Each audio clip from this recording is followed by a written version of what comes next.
desafio de ressignificar a vida e reinventar-se passa por uma experiência humana que é a mais antiga que o Estado, mais antiga do que a própria família, mais antiga do que a linguagem, que é a experiência religiosa. Nós enterramos cadáveres com símbolos e amuletos muito antes de desenvolvermos a fala.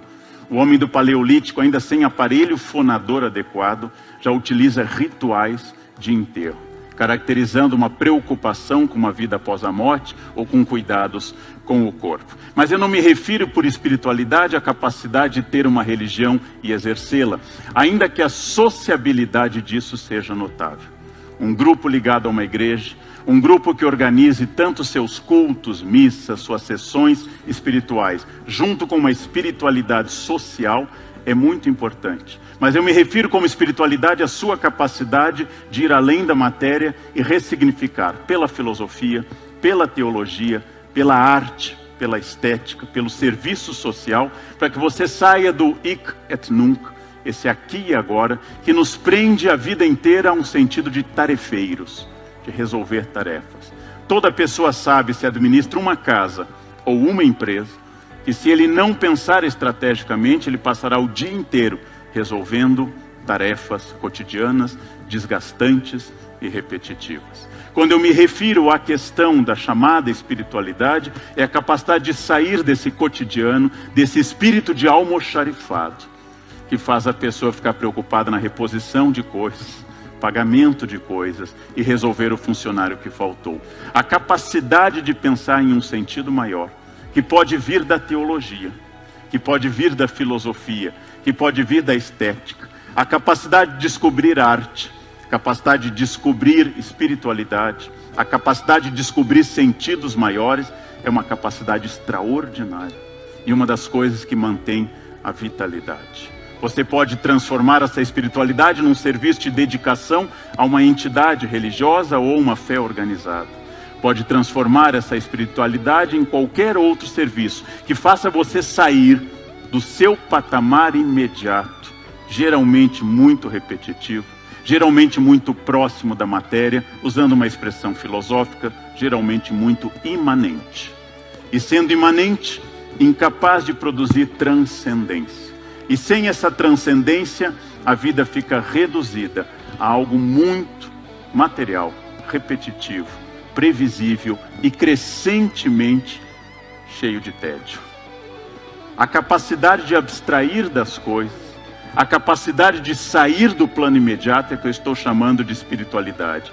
O desafio, por exemplo, de entender gerações, de parar de usar uma expressão infeliz no meu tempo. O seu tempo é sempre maio de 2018. O seu tempo é igual ao do Justin Bieber. Vocês pertencem ao mesmo momento, que é esse agora. O seu tempo é idêntico a todo e qualquer tempo, porque você vive nele. E nós, como diz Cícero, todo mundo sabe, independente da idade, que tem condições de estar no ano seguinte. Todo mundo sabe que chegará o ano seguinte. Isso não tem respeito a qual a sua idade, qual é a quantidade de anos que você tem. Seu tempo é agora. Santo Agostinho diz que nós vivemos um presente contínuo, e se nós não conseguirmos olhar para esse futuro como estratégia, nós vamos ficar presentes nesse presente contínuo, sem o qual a gente não vê nenhum horizonte, nenhuma capacidade de ir além. Vamos ficando cada vez mais destituídos, aquilo que Reich chamava de uma peste emocional, destituídos de garra, de gana, de vontade de fazer coisas. Porque não há como sobreviver, gente, ao dia a dia da profissão, ao dia a dia de qualquer coisa, ao dia a dia do casamento, ao dia a dia de qualquer atividade, se eu não consigo transcender essa atividade. Se eu não consigo, por exemplo, no casamento, através de um exercício de transcendência, que pode ser espiritual, ver que a pessoa com quem eu casei não existe mais. Morreu na igreja, na sinagoga, naquele lugar. E se eu não reinventar esse casamento, ele morreu. Ele morreu por completo. Que a pessoa que começou a trabalhar, no meu caso a dar aula há 37 anos, não existe mais. O jovem loiro não existe mais. Desapareceu nas brumas de Avalon. Não existe mais capacidade de eu fazer isso. Eu preciso encontrar um novo sentido que, lembrando Norberto Bobbio, não seja a repetição da memória idealizada do passado, que é muito comum nas pessoas. Como a minha avó imigrante dizia com frequência, que no tempo dela todo mundo se respeitava. No tempo dela todo mundo era gentil com os outros, ao contrário de hoje. E eu lembrei, vó, você fugiu da Alemanha. Segunda Guerra Mundial, 55 milhões de mortos. Não, naquela época todo mundo se amava. Auschwitz. Não. Ela construiu uma memória totalmente fantasiosa, porque esta memória é um local de refúgio para negar o presente. Ora, a violência no passado dela, a violência hoje, e há uma transcendência que eu tenho que trabalhar.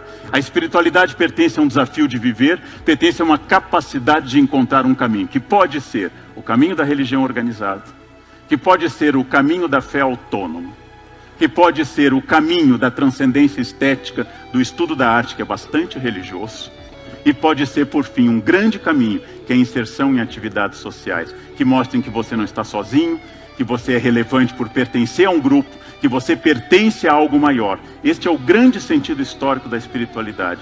Eu pertenço a algo maior, independente de como eu esteja, há um plano maior, há algo além de mim, e eu não estou preso apenas à matéria, ao aqui e ao agora.